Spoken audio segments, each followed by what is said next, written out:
Cuando queremos observar la naturaleza, el primer paso es definir con claridad el sistema de interés y qué magnitudes se pretende medir.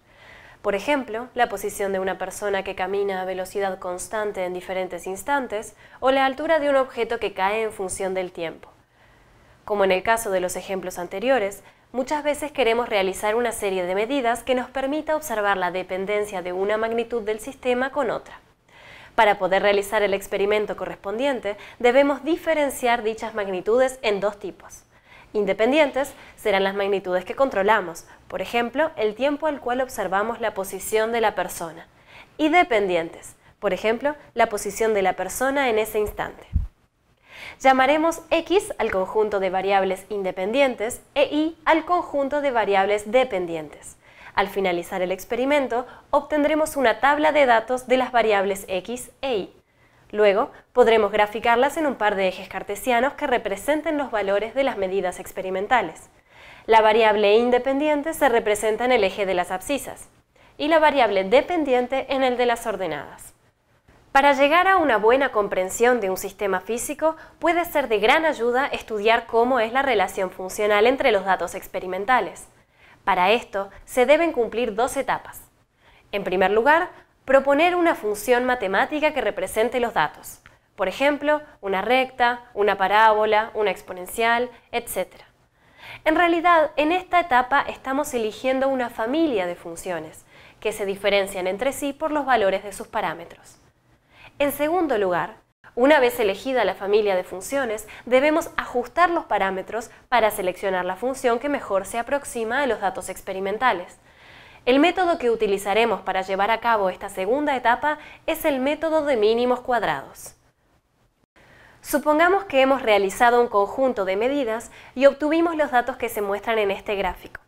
Queremos encontrar la relación funcional que describa apropiadamente la relación entre las variables X e Y. Para eso, comenzamos probando con la relación más sencilla, una recta. Vemos que la relación lineal solo se ajusta para los primeros valores, por lo tanto no es una buena descripción del sistema. Una parábola se ajusta un poco mejor, pero no explica el crecimiento para valores altos de X. Podemos aumentar el grado del polinomio para ver si mejora el ajuste. También podemos probar con relaciones que no sean polinómicas, como combinaciones de senos y cosenos o exponenciales. Esta búsqueda de la expresión matemática que mejor se ajusta al comportamiento de los datos experimentales puede ser de mucha ayuda para encontrar el modelo físico que describe el sistema considerado. Por ejemplo, si nuestros valores experimentales pueden ser descritos por una función periódica, puede significar que nuestro sistema esté gobernado por una fuerza restitutiva. En muchas ocasiones, contamos con un modelo físico que describe nuestro sistema y queremos encontrar los valores de los parámetros que mejor se ajustan a los datos experimentales. El método de mínimos cuadrados es una herramienta matemática que permite determinar los parámetros de la curva que mejor se ajusta a un conjunto de datos experimentales. Consideremos nuevamente el ejemplo de una persona caminando a velocidad constante. Supongamos que medimos la posición del transeúnte en varios instantes y obtuvimos un conjunto de datos que se observan en esta gráfica. En este caso, observamos que si bien los puntos no están perfectamente alineados, hay un crecimiento global aproximadamente lineal, por lo que decidimos aproximar los datos por una relación lineal, una recta. ¿Qué parámetros podemos cambiar para que la recta se aproxime mejor?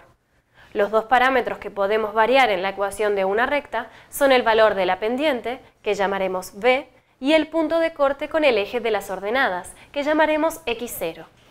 Ahora necesitamos una forma de cuantificar qué tanto se aleja la curva de los datos experimentales para encontrar cuál combinación de parámetros lo minimiza. Una manera de hacer esto es tomar la suma de las diferencias entre la curva y los puntos experimentales. Pero al hacer esto, vemos que para algunos puntos la diferencia será positiva y para otros será negativa. Entonces, la suma de estas diferencias no nos daría una buena medida de cuánto se alejan los puntos experimentales de la curva propuesta, porque las diferencias se cancelarían entre sí aproximadamente. Por eso, tomamos la suma de los cuadrados de los errores. Cuanto más se acerca dicha suma a 0, mejor es el ajuste. Entonces, tenemos que buscar los valores de x0 y b que minimicen esa suma. Estos valores pueden determinarse derivando la función de la suma de las distancias cuadráticas respecto a cada parámetro e igualándolo a 0. Así, obtendremos un sistema de dos ecuaciones con dos incógnitas y podremos obtener los valores de x0 y b. Para cuantificar la calidad del ajuste, podemos utilizar el coeficiente de correlación lineal, que se define a partir de la siguiente ecuación. El coeficiente de correlación lineal R es un número real cuyo módulo varía entre 0 y 1. Si R tiende a 1, el ajuste es bueno. Si R tiende a 0, significa que los datos no tienen correlación con el modelo propuesto. Un coeficiente de correlación cercano a -1 implica una relación lineal con pendiente negativa. Si nuestra función modelo f no es lineal, igualmente podemos calcular el coeficiente de correlación lineal entre nuestro conjunto de datos dependientes y la función evaluada en la variable dependiente, f de x. En conclusión, vimos cómo tratar la dependencia entre dos magnitudes de un sistema a partir de un conjunto de datos experimentales. Podemos verificar la calidad del ajuste utilizando el coeficiente de correlación lineal. Una última observación a tener en cuenta es que si bien estudiamos el ejemplo de una recta para aplicar el método de mínimos cuadrados, este es un método general, es decir, permite ajustar cualquier función. El procedimiento matemático se vuelve más complejo, pero es fácilmente implementable en computadora.